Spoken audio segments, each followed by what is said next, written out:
Fala galera, bem-vindos ao canal Eu Posso Aprender Matemática. E na aula de hoje, nós vamos falar sobre o silogismo. Nós estamos estudando aí várias formas diferentes utilizadas nas provas de raciocínio lógico. E o silogismo costuma aparecer bastante.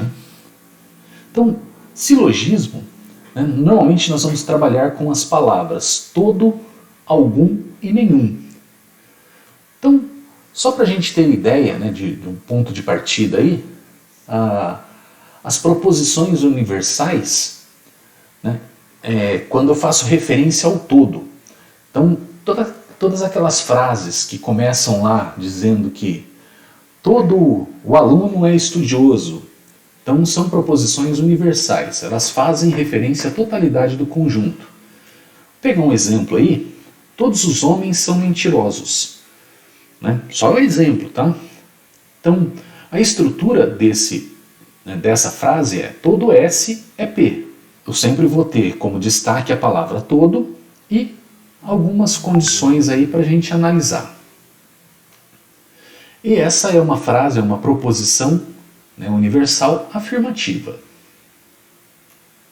Eu também tenho a proposição universal negativa, que diz que nenhum homem é mentiroso. A estrutura dela é nenhum S é P. E como é nenhum, ela é negativa. E também temos as proposições particulares. Proposições particulares fazem referência a uma parte do conjunto. Então nós vamos ter aí a afirmativa, alguns homens são mentirosos, a estrutura diz que algum S é P, ela é afirmativa, e nós temos a negativa, alguns homens não são mentirosos, algum S não é P. Então ela é uma proposição particular negativa. Anotando aí num quadro resumo, então nós temos as proposições universais, que pode ser afirmativa quando aparecer a palavra todo, ou negativa quando aparecer a palavra nenhum. E as afirmações particulares, afirmativas quando aparecer que algum S é P, e a negativa quando aparecer que algum S não é P. Tá lembrando que esse S e esse P, eles estão nos lugares aí das informações de cada exercício. Vamos só dar uma olhada nesse exemplo para a gente entender como vai aparecer o uso do silogismo. Então eu tenho aqui, todas as mulheres são bonitas, todas as princesas são mulheres. Então a conclusão que eu vou tirar dessas duas afirmações é que todas as princesas são bonitas. Então repare aí que eu tenho um termo comum, que são as mulheres, ela aparece nas duas frases nossas, nas duas proposições, ligando a primeira proposição com a segunda. E aí eu posso concluir que todas as princesas são bonitas. Então nessa estrutura de raciocínio, eu tenho aí um termo menor, que é o sujeito da afirmação, eu tenho um termo maior, que é o predicado, e eu tenho um termo médio, que é aquele que aparece uma vez em cada proposição ou premissa, e ele não aparece na conclusão. Então, no nosso exemplo, o termo menor são as princesas. O termo maior é ser bonita. E o termo médio, que aparece nas duas proposições, são as mulheres. Algumas regras para a gente dar a validade de um silogismo. Então, todo silogismo deve conter somente 3 termos. Então, nós vimos aí que eu tenho o termo maior, o termo menor e o termo médio. O termo médio ele deve ser universal pelo menos uma vez. Então, o termo médio vai aparecer uma vez nas duas proposições e fazendo referência à totalidade do conjunto. O termo médio não vai aparecer na conclusão. Aí eu tenho aí que nenhum silogismo categórico que tenha duas premissas negativas vai ser válido. Então eu não posso usar duas premissas negativas, para tirar uma conclusão aí. De duas premissas particulares não poderá haver conclusão, então eu sempre tenho que ter uma premissa universal. Se houver uma premissa particular, a conclusão deverá ser particular. E se houver uma premissa particular negativa, a conclusão deverá ser particular negativa. Para auxiliar a gente na resolução dos exercícios com silogismo, nós vamos lançar mão dos diagramas. Então, vamos utilizar aí o diagrama de Venn para analisar essa situação.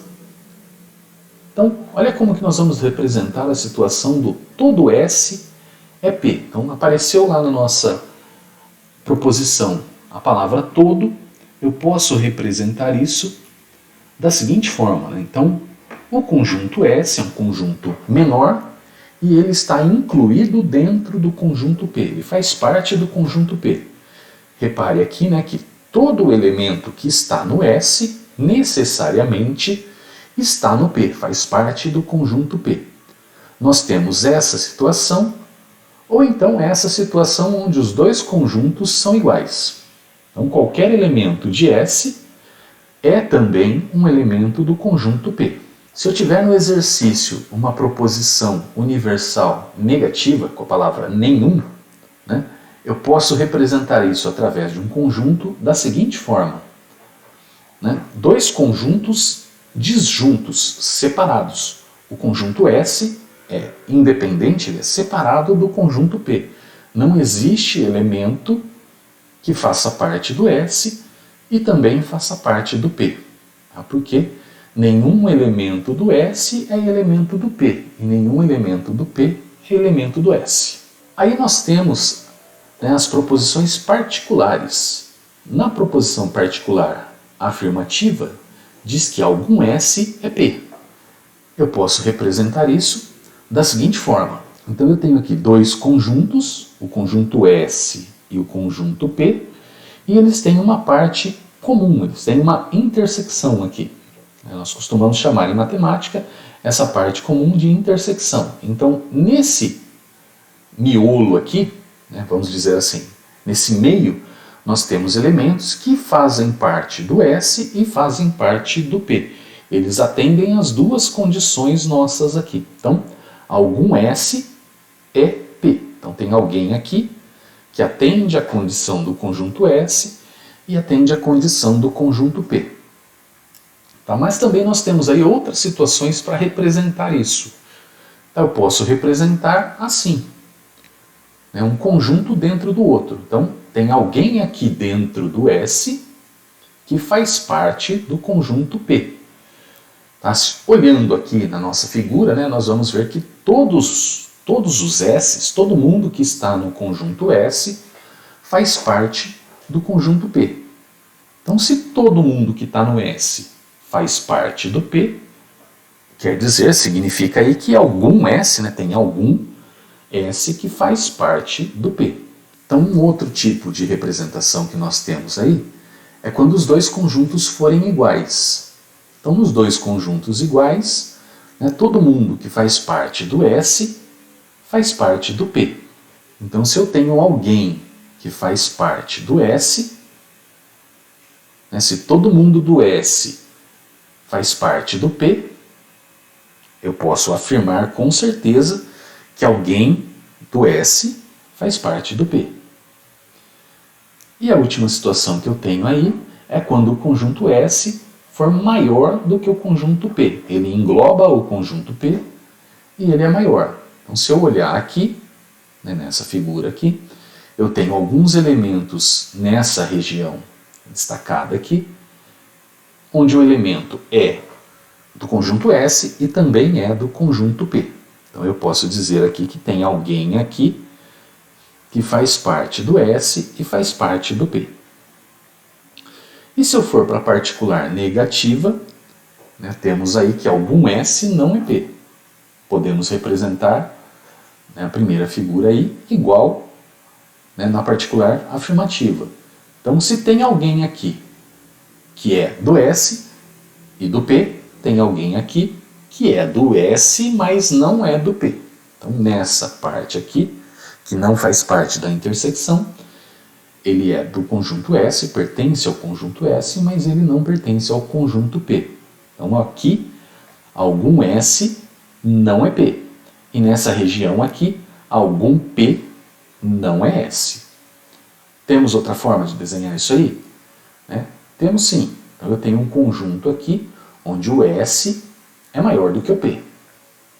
Então tem alguém aqui fora nessa região, né, em volta aqui, como se fosse a clara do ovo, que o elemento faz parte do conjunto S, mas ele não faz parte do conjunto P. Então nessa região aqui, algum S não é P.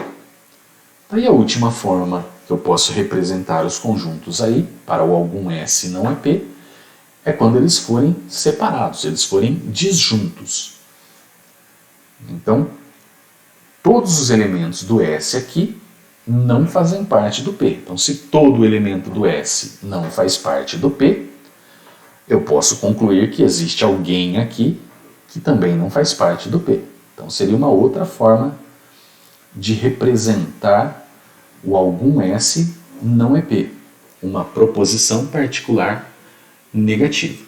Então, aqui foram as principais formas de representar diagramas, de utilizar diagramas para resolver exercícios ligados a silogismos. Então, lembrando, toda vez que eu tiver as palavras nas minhas proposições aí, todo, algum e nenhum. Então, essa foi a nossa aula de hoje. Espero que vocês tenham gostado. Continuaremos aí com algumas aulas agora de exercício, colocando em prática essas teorias. Um grande abraço e bons estudos a todos.